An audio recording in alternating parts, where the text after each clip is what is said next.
The Nigerian Nightmare continues to dominate the welterweight division in the UFC. Kamaru Usman successfully defended his title in the rematch with Jorge Masvidal at 261 in Jacksonville back on April 24th. His 14-fight win streak, now the second longest in UFC history, trailing only Anderson Silva's 16-fight win streak that happened from 2006 to 12.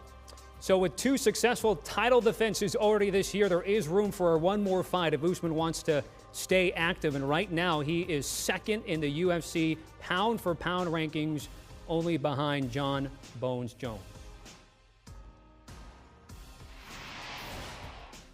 What's good, streaming people? Tommy Tran and UFC Hall of Famer Rashad Evans here at CBS Sports HQ. We're joined by UFC welterweight champion Kamaru Usman. Champ, great to have you here on the program. First of all, I got to ask you about the pound-for-pound rankings, which we just showed.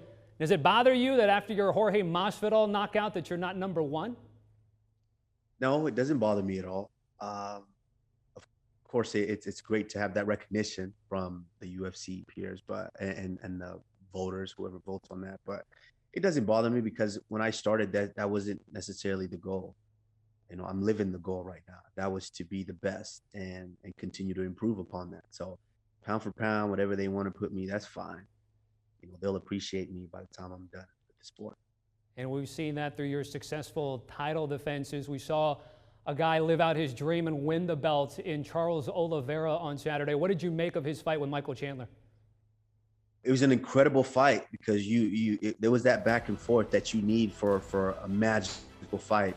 And it seemed like that was the story of his career there, especially in that first round, almost getting finished, but able to prevail, push through that, come back in the second round and look like nothing happened that first round. And that basically right there shows you what champions are made out of. And that's being able to forget the shortcomings, push through and still get the job done. And he did that in emphatic fashion. So, you know, more power to him. You know, I was impressed. Back to you, Kamaru. What's your next steps? I mean, you've completely cleared out the division at welterweight. Where's your next target on next? I don't know. I think it's just for me continue to improve. That's me having that approach has led me to this point right now, and I want to continue to have that approach and have that continue to guide me.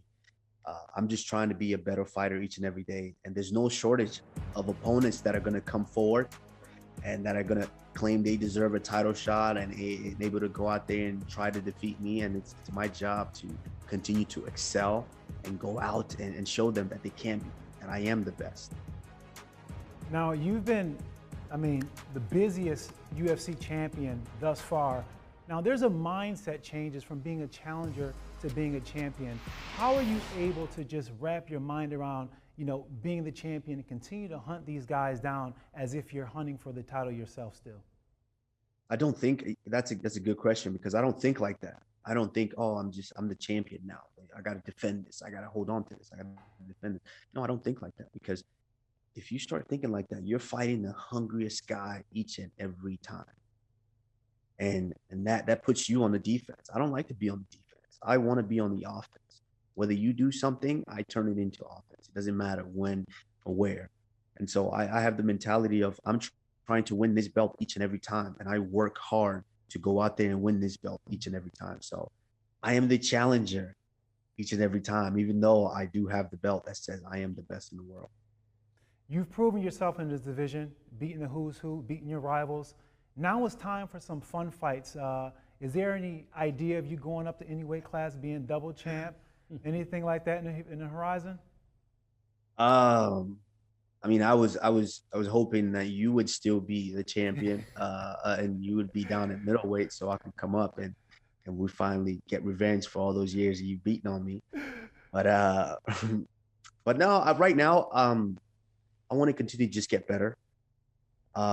My good friend and buddy and fellow countryman Israel Adesanya is the middleweight champion right now, and with that being said, I don't have any desire to go up and try to compete for that belt. But if he's no longer the champion, then it makes sense. Then I will be able to step up there and try to take that belt.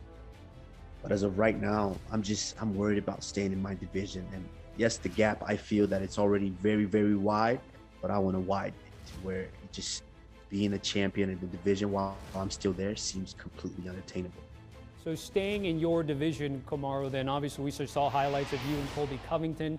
You've taken care of Jorge Masvidal on 2 occasions, and you also beat Gilbert Burns. So what interests you? Would it be an Edwards Diaz victor there? Is it going to be Luque? I mean, what are you looking at in terms of your wish list? They're all interesting. They all are. And I'm at the point now to where I'm continuing to work on myself, and I just let the company feed me whoever they want to feed me. I chose to be as active as I am this year so far, and we're not even halfway through the year, and I've already gotten 2 fights in, where some champions barely get 1 fight in a year.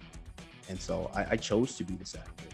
So if the company continues to find guys that they feel are worthy to step in there with me, it's my job to let them know I am so far ahead of these guys that there's no competition.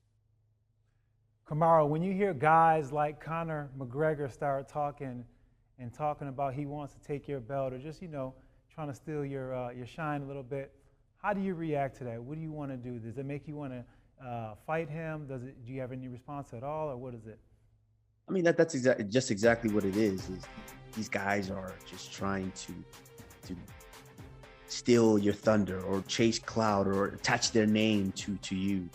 And I just shrug it off my shoulders, because at the end of the day, that's all it is. These guys just run their mouth. Conor has mentioned something before when I was really starting to be on the rise, and I gave him that opportunity. I said, if you truly want to fight, here's your opportunity. You are next. You will be the next challenger. And he went radio silence for a couple of days. And now, at the height, he wants to jump back in and throw his name in that hat to make it seem like, okay, he just wants to stay relevant. He doesn't want to fight me because I've offered him to fight, and he said no. And I offer him again gladly today. I guarantee you he will say no. So I just let it run off, because you understand. I mean, Rashad, yourself, you understand better than anybody. When you're at the top, everybody wants to attach the name to you and basically call you out. So I just let it run off. Do you want a sports network that delivers everything that matters about the game? The highlights, the picks, the instant analysis, no yelling, no fake debates, no politics. Hit the subscribe button and never miss a moment.